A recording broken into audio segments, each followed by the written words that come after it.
So I wanted to do these episodes in one take, but it looks like I've been getting a lot of call-ins, and the call-ins are specific to the RPG a Day 2021 podcast that I'm putting out. So I'm going to be including call-ins based on these podcasts or referring to these podcasts, and then doing my one take.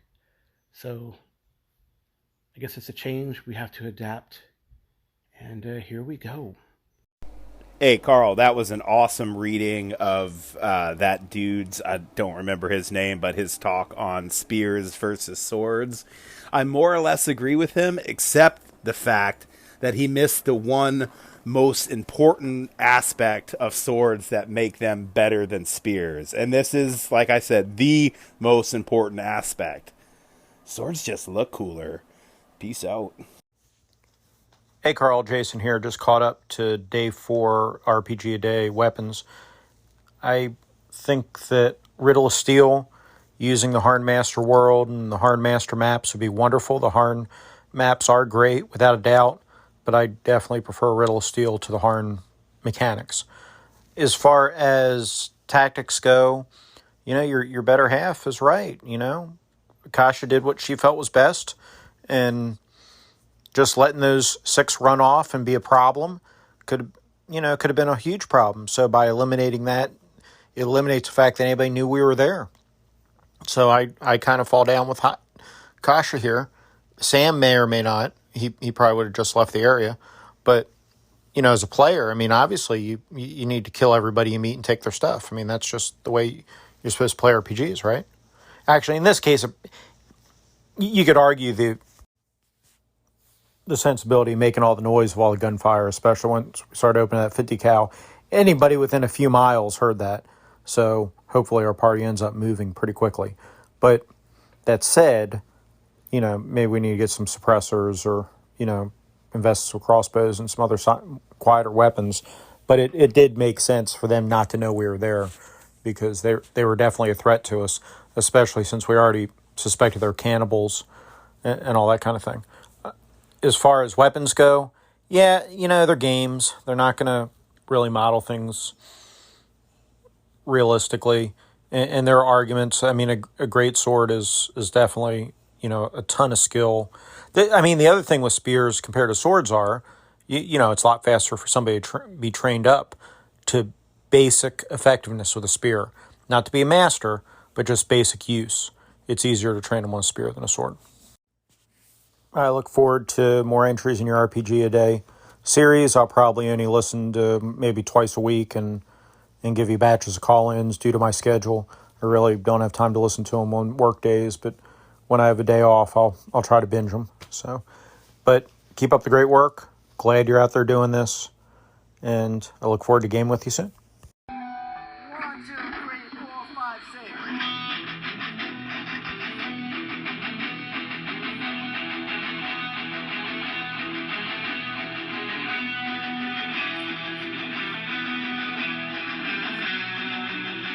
Good morning, good evening, good afternoon, everyone. When I think of Throne, I think of this, to me, wonderful idea and show that lasted for 10 years. You can hear the music for the theme song in the background, and that is Game of Thrones. And I know that it dwindled in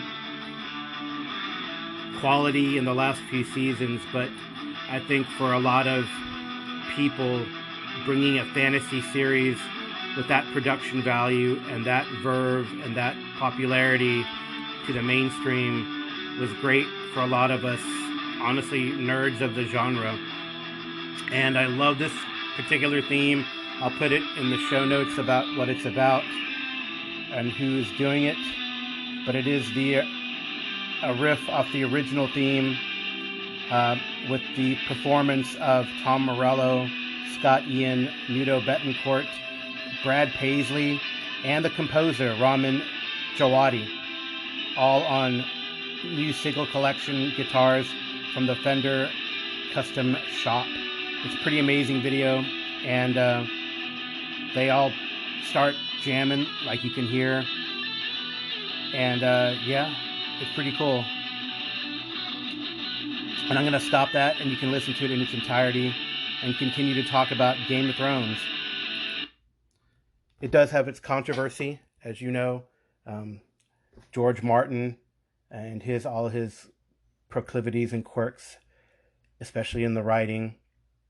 But it was one of the, I don't know, I think it was a seminal work of fantasy fiction. At least the Game of Thrones book, Storm of Swords, Clash of Kings, and the rest. What is it? Dances with Dragons next, I think. I don't know. I lose track. He hasn't finished it. So they finished it in the show, and that's also could be a whole nother set of podcasts. And I'm sure there's YouTube videos and podcasts out there about how awful seasons 9 and 10 had become, especially 10. I mean, honestly, I couldn't even watch it towards the end. But at the beginning, it was great to see such to me, again, a seminal work, whether you agree with it, with its quality or not, by George R. R. Martin. The original Game of Thrones book was something different. It was court intrigue. It was adult fantasy fiction, and it was epic in its scope and tale. The maps of Westeros and Esteros are fantastic, and you know what? There's a role playing game that came out of it. Actually, more than one role playing game. I believe that I have the D20 version somewhere in my collection as well, but I think the one I'm going to refer to and talk about here is the one by Green Ronin and Chris Promise et al. And that is the Song of Ice and Fire role-playing game. And I've run it twice, and I think the draw for that role-playing game, because this is about RPG a day chat, the goal of the role-playing game, or the draw of the role-playing game, is that you can create your own house. And that was pretty cool in both instances. In the first time I ran it, the players were bannermen of Jon Arryn of the Eyrie, and he, if you do not know in the story, was the hand of the king before Ned Stark. And basically, I think they are there in King's Landing when Jon Arryn is still the hand, and there's a tournament. We actually did an adventure where we went to the tournament from the Eyrie as well, and there was a tournament, and the players did pretty damn well and gained the notice of King Robert, who was still king at the time. This is the way that they set the timeline is it's before the events of the Game of Thrones, actually. So I think towards the end of it, they do hear that Ned Stark is on his way down, or they're thinking about bringing Ned Stark down because Jon Arryn is getting old and thinking about retiring. I think that's how we put it. Maybe he was getting sick at the time, right? So anyway, so they did well at the tournament. I think it was really good gameplay. I believe very exciting. We had a whole host of characters from warriors to maesters to rogues, and actually we did do some social combat, and that was also a unique aspect about, or it is a unique aspect about Song of Ice and Fire role-playing game. It has a very codified social combat system, and actually it was a bone of contention for one of the players because he lost his social combat, and the consequence of the social combat is the winner, the person you lose to, can compel you to, because you lost the combat. It's just, right. If you defeated someone in battle, then the winner gets to determine what you do. So he lost the combat to the Black Widow of Casterly Rock. All the players said, someone with that title, I think you should not, believe them or do it or go to them or anything like that. But the player succumbed, and she told him he had to drink this wine, which he knew was probably laced with poison. So he did.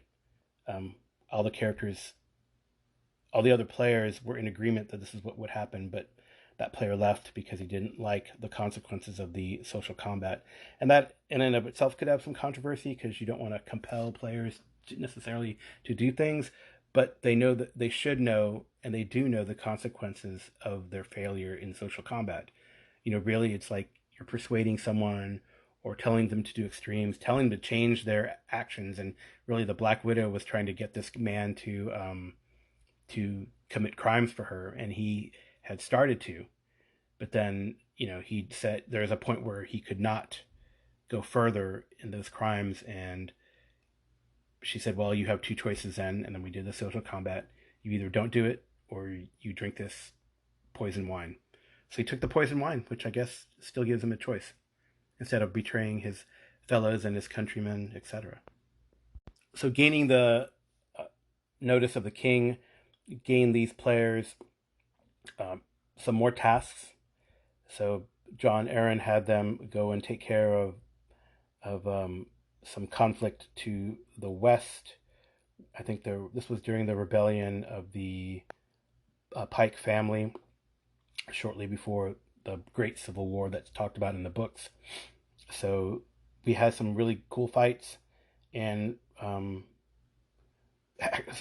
consequently, that player who had lost his character in the other one, he made another character, and I guess maybe I mean it is a deadly and tough system, and I think he felt he was still maybe playing a game where there was less consequences for your attempt at murder hobering or your fighting.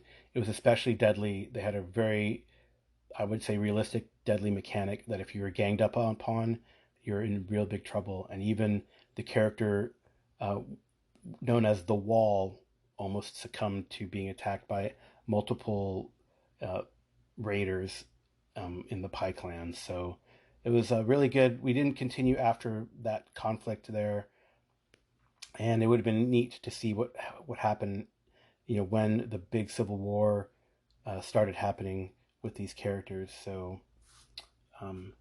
maybe another time. The second time I tried this game, we only got through to the house creation, but I really had a neat idea and outline for what was to come. So basically, it was not Ned Stark's house, but it was a house that was loyal to Ned Stark, and actually the father of one of the characters had gone with Ned Stark when he went to is it Castle of Joy or Tower of Joy? I can't remember what they call it exactly in the stories, but the first adventure was going to task them to go down there and recover their father's body, and actually their lost dragon sword, so dragon steel sword. So that would have been a really cool adventure. And then probably by the time they had come back, then Ned Stark would have gone to King's Landing to be the new hand, and all sorts of wonderful drama could have ensued. So Song of Ice and Fire is a really neat game. I love the house creation. It can generate so many stories that are not, and I guess what I would do in a campaign is, again, start before the books, but then the interesting thing would be to see how the players react to the chaos that ensues during the Storm of Swords and Clash of Kings after Ned Stark. Spoiler: this book has been around, and the show has been around for years and years. Ned Stark gets killed at the end of the first book and causes the chaos that ensues. So anyway, there you go, Game of Thrones. I will put a link in the show notes to that YouTube video from the Fender Custom Shop, because that is freaking awesome. It goes about 7 minutes. I'm not going to play the whole thing, but hopefully you enjoy the little snippet here. All right, take care. That's Throne, RPG a Day 2021. I need to make an addendum and a correction to my Thrones podcast, and that is that the main credit for A Song of Ice and Fire is for Robert J. Schwab, who you might know from Shadow of the Demon Lord. The other game concepts are by Steve Kenson, Nicole Lindros, Chris Promise as well. So it is a collection of people, but Chris Promise is not the main writer. It is Robert Schwab.